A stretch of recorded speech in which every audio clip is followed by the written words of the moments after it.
Before we get started, this is a quick reminder that this is the third part to an ongoing series. If you haven't checked out the other two parts, there's a link to the playlist in the description. And if you are very confused what this Xiaobedo week is in general, then I suggest that you watch the very first video, which is actually a speed paint with commentary. There's also a link for that in the description.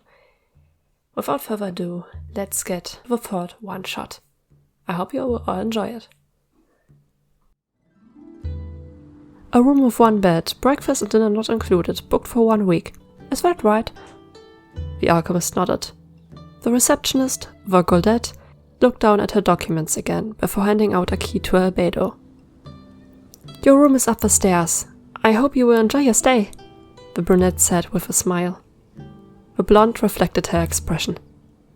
Thank you, ma'am, I sure will. He patted the cat next to him for a second, then grabbed his luggage and walked up the stairs. This was Albedo's second stay in Liyue. This time it wasn't just a vacation forced onto him by Jean, but instead it was his own decision. Liyue and its regions were surprisingly full of traces of a long-gone nation, but the alchemist decided to do some research here. But this was not his only reason for this trip. He also wished to collect some more Genshin, the flowers Xiao had left for him. As it turned out, the plant was quite useful and helped him to fall asleep most nights. Though Albedo was not sure if the reason for that was really its chemical components, or its smell that reminded him of a specific adeptus. Talking about Xiao. Recently he had been a lot on Albedo's mind. So much in fact that it became distracting. But even then, Albedo could not bring himself to hate these thoughts. There was so much that he still needed to know about the adeptus. Did he have more powers up his sleeve? Mentioning his sleeve, what about his covered arm? Did he have a tattoo there as well? Why did he help Albedo that one night? How does it feel to eat dreams? How does it feel to eat nightmares? Do they taste different? Do dreams have a taste in the first place? His head was so full of questions, all swirling around the other man he hadn't seen in weeks. People had told Albedo before that if he was fascinated by something, he could go a bit overboard to find out everything about it. Of course, if he wanted answers, he could always call the adeptus out by name. He would probably hear him and come. But the alchemist would feel bad about that. Using the ability of someone else for his personal gain didn't sit right with him. Maybe if he met the dark-haired man by chance, he could ask some of his questions. But for now, he had another goal in mind. Once he had stored away his luggage, he instantly went out into the field, looking for one of the runes marked on the map in his hands. It didn't take long for his shoes to hit flat stone ground when he walked under the shadow of an impressive stone gate. His gaze traveled around and fell on a group of unmoving rune guards. This could be his chance to study these killing machines and sketch them in detail, but as much as he wanted that, he was no fool. Quietly he picked up a stone and threw it in front of the guards. No reaction. A bright smile appeared on Albedo's face, not unlike that of a child if it got the chance to get some candy. Quickly he ran up to the machines, looking them up close. Still, no sign of movement. Excited, he lifted one of the heavy and proportional long arms, watching with fascination how the mechanism worked when he pulled slightly.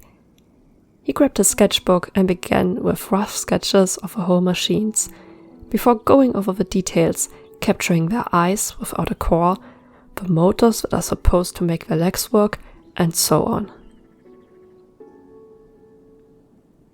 Time passed by quickly, and 5 pages later, the sun has moved a bit lower, but the sky was still blue. Albedo was still captured by his fascination, but by now he was done with the constructs before him. He couldn't deny a sliver of sadness, caused by the fact that there was nothing more to do for him here. until his gaze fell on another machine on the other end of the site. This one was similar to the ruin guards in both color and build, but its legs were missing. It was another model, one Albedo hasn't seen before. His excitement returned, and he ran closer to inspect it when suddenly something bright flashed up in the machine's empty eye. Joy turned to terror as Albedo watched the unknown model coming to life, sitting up before taking flight and revealing a yellow glowing light in its center. A sword-like arm took aim at the alchemist, who instantly moved to the side. The ruin hunter's spear passed him luckily, but the bulky body that followed still hit him and threw the blonde to the ground. Panic began to rise in Albedo's chest while he scrambled away on all four before he finally got up on his legs and started running. That's when the bombs fell. He caught a quick lace at the robot, who had repositioned himself higher up in the sky, firing a dozen of explosives from 4 launchers. The first ones Albedo still escaped, but in the end a few of them caught him after all. That's how he ended up on the ground on his back, in pain and without the option to reach the machine with his own weapon. He saw his enemy returning to its original form, again pointing the sword thing in his direction. This time there was no escape. It already started falling down on him when a last desperate word escaped the alchemist. "Xiao!" The robot hit the ground, but Albedo was already about 20 meters away, in the arm of one he called. "Stay here, I take care of it." Xiao didn't wait for an answer. He just raised to his feet and manifested the spear in his hand. Slowly he started walking up to the confused machine until it looked at him with its one emotionless yellow eye. That's when he rushed forward, striking it once directly in the center. Frustrated glitching noises could be heard when the robot lifted into the air again, out of reach of the adeptus. But Xiao remained calm, grabbing the mask on his belt. That was also one of Albedo's many questions. What was up with that mask? He had expected anything, from costume to tradition, as an answer, but not what happened next. Suddenly, everything got quieter, colder and darker. Xiao, on the other hand, seemed to glow with the teal energy that he was known for, but at the same time, black particles swirled around him. He only seemed to move his legs slightly, but it was enough to make him jump high above the ruin hunter. With the same speed, he flew downwards again, catching the machine while doing so and smashing it into the ground. Before it could return to a fighting stance, Xiao flew up, again crashing with his spear into the robot. And again, and again, and again. Albedo had to admit that he never expected such a power behind the adeptus mask. It was fascinating, but also truly unsettling. Especially since Xiao didn't seem to stop. The machine was already motionless on the ground, the glow from its eye gone. But the adeptus kept going and going. At some point, the stamina seemed to left him, and he remained on the ground. But he still grabbed his spear with both hands, sitting on the metallic front of the machine while stabbing the unmoving metal repeatedly. Something about this didn't seem right. Slowly Albedo approached him, hoping along the way Xiao would stop by himself at one point, but that didn't happen. Nervously he opened his mouth to speak. "Xiao?" In an instant, a sharp spear pressed to his neck, while the glowing green eyes of the mask looked at him. The alchemist remained still for a second, before he continued with a softer tone in his voice. "You're done. You can put your weapon and the mask away." No reaction on Xiao's side, not even the slightest movement. Slowly the blonde raised a hand, carefully taking hold of a spear. "Come on, Xiao." The adeptus hold on the spear eased, letting the weapon suddenly disappear into thin air. But still, the mask remained. Albedo moved closer now that the weapon was out of the way. "I'm going to remove your mask, okay?" Again, no reaction. The alchemist prayed Xiao wouldn't mind before grabbing the scary thing and pulling it from the adeptus face. This time, there was a reaction immediately. Xiao remained totally still for a moment, but suddenly gasped for air as if he had been underwater the whole time. He slumped a bit forward before stretching his arms out and grabbing Albedo's shoulders to avoid falling off a machine he was still sitting on.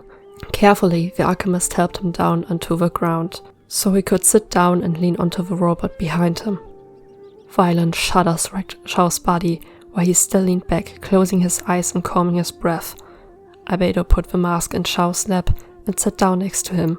The moment of silence between them was uncomfortable. "Thank you for saving me," the alchemist mumbled softly. Suddenly, the adeptus grabbed his hood and pulled him closer, anger in his face.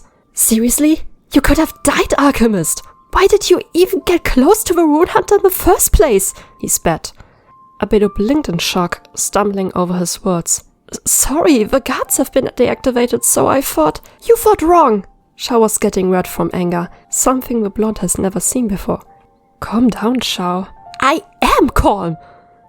The adeptus got up, leaning on his pole for support and gritting his teeth. He turned around to the other one last time. "Don't you dare to get in danger like this one more time, you understand? Don't look for enemies you can't handle." Suddenly, a familiar wind raised, and Albedo knew what that meant.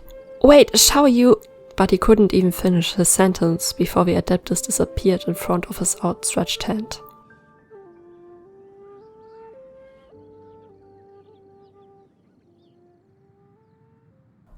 It was getting late when Albedo finally reached Fangshu Inn.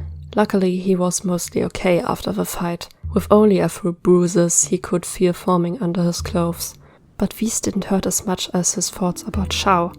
There was so much emotion on his face when he yelled at Albedo. Anger, fear, pain. He wasn't sure if the other was truly alright, even if he didn't seem hurt at first. The elevator soon came to a halt, and Albedo wanted nothing more than to quickly disappear in his room, but a verse stopped him.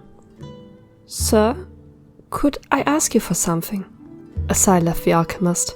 He really didn't felt like it, but on the other hand, he had nothing better to do anyway. "How can I help?" The brunette revealed a plate with a white dish Albedo has never seen before. "There's a special guest that comes by from time to time. He stays at the top of the inn. Since your room is up there as well, could you please deliver the tofu to him?" The alchemist smiled softly and nodded. "Sure, no problem." "Thank you, sir." With that, Albedo took the plate and walked the stairs up to the roof.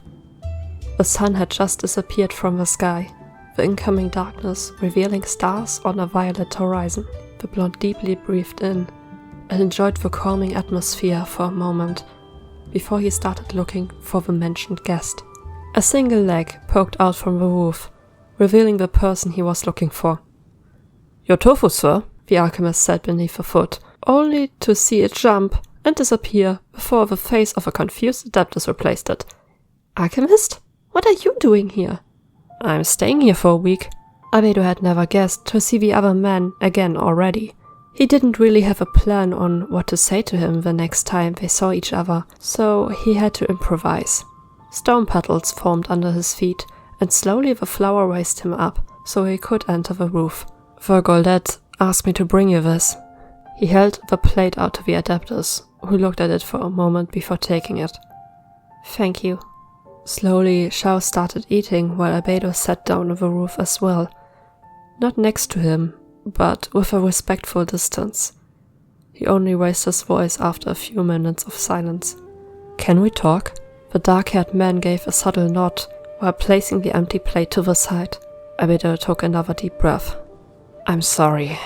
Not only for risking my life out of some dumb reason that could have been avoided, but also for calling you.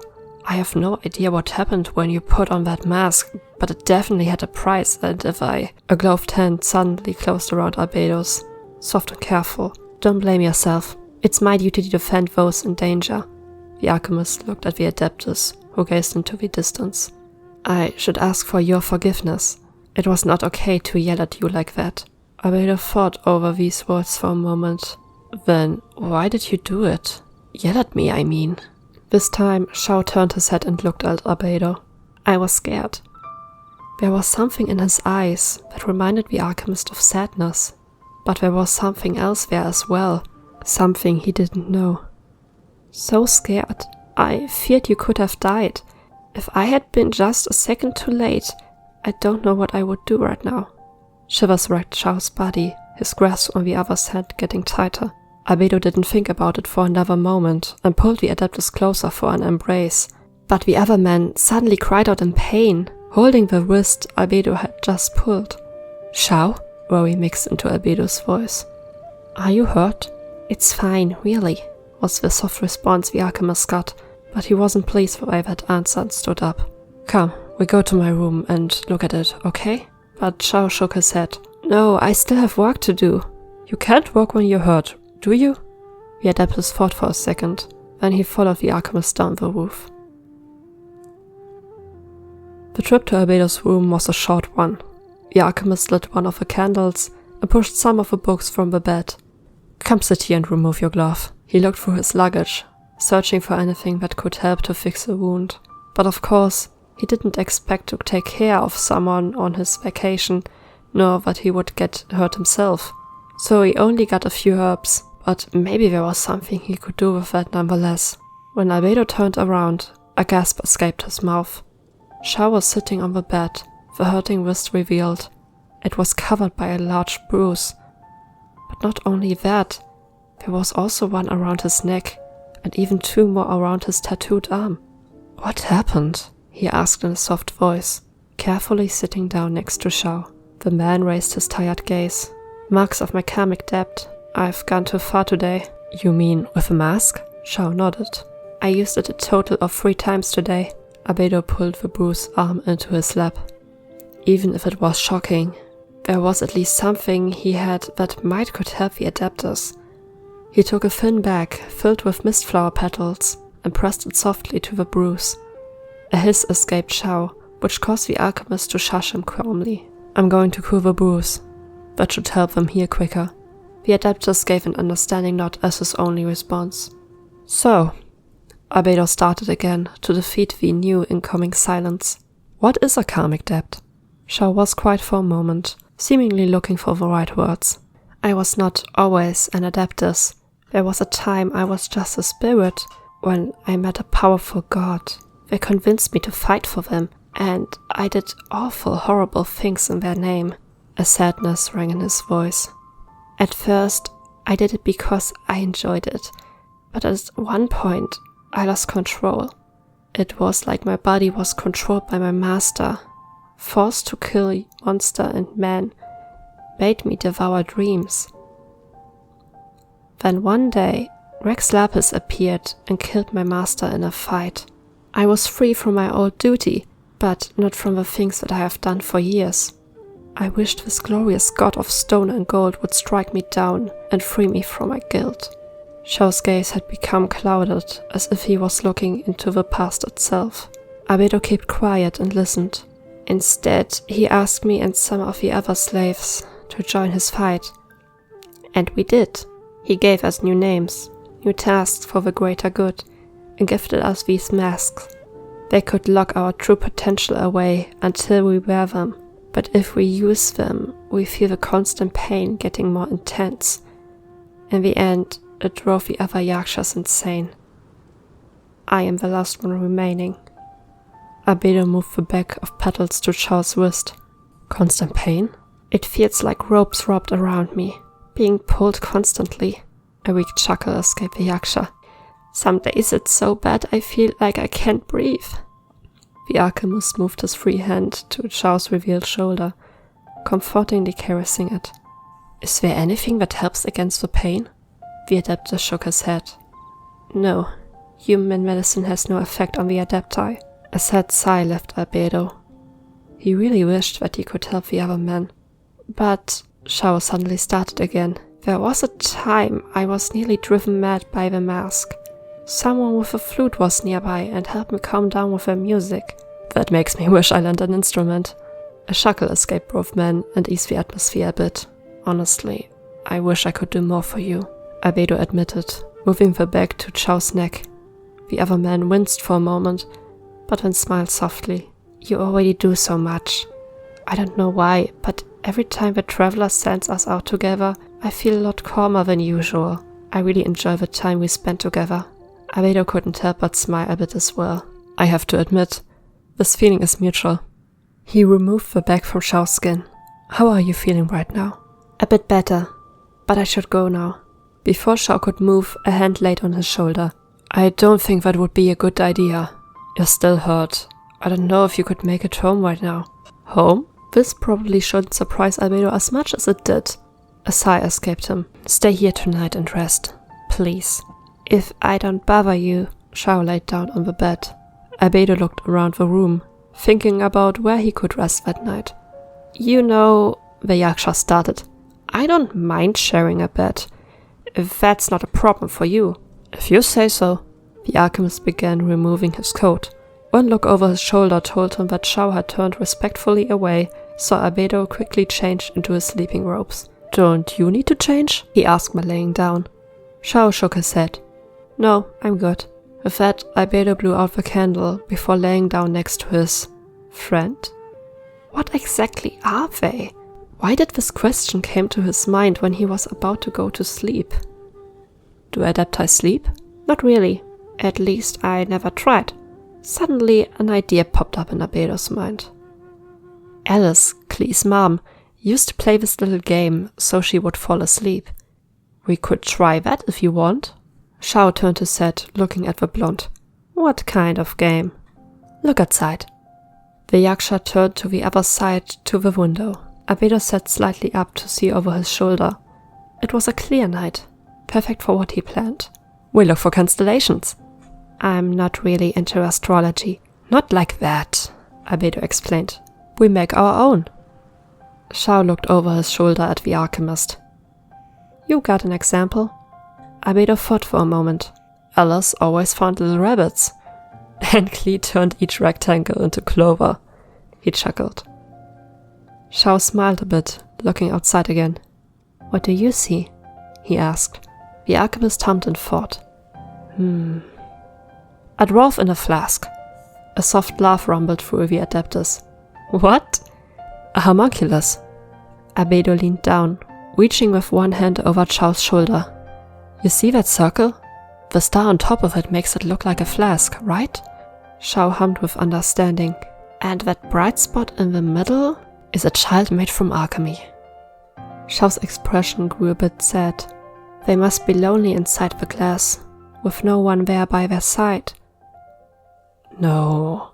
Albedo thought for a moment to change Xiao's idea into something positive. They are asleep, you see. They are a beautiful child of science, but some might think they could use it for their own gain. The child can defend itself, except when it's asleep, so it locks itself away to be safe, and to get a good rest before the new day dawns. The alchemist looked down at Xiao. His eyelids had moved down slightly, but he smiled softly. Seems like this little kid's game worked. What do you see? Birds. A lot of them. Albedo chuckled softly. But one of them is special, Xiao continued. It's a lot bigger. Why is that? It's so much older than the others. Again, the adeptus expression grew sadder. So old that it can't relate to the other birds. Things change all the time, and it can't keep up. Every bird is so different, even the ones that belong to the same kind as it. It's so lonely. The blonde leaned down, carefully pulling the Yaksha into a hug. You know, even if I just told you otherwise, I think the child is also lonely. So when they saw the bird, they opened the flask, so it can get in. Now both have each other and aren't lonely anymore. How does that sound for you? A tired but happy hum escaped Xiao's throat. He slowly shuffled backwards into Albedo's embrace. A smile hushed over the alchemist's lips, and he snuggled closer as well. Good night, Xiao.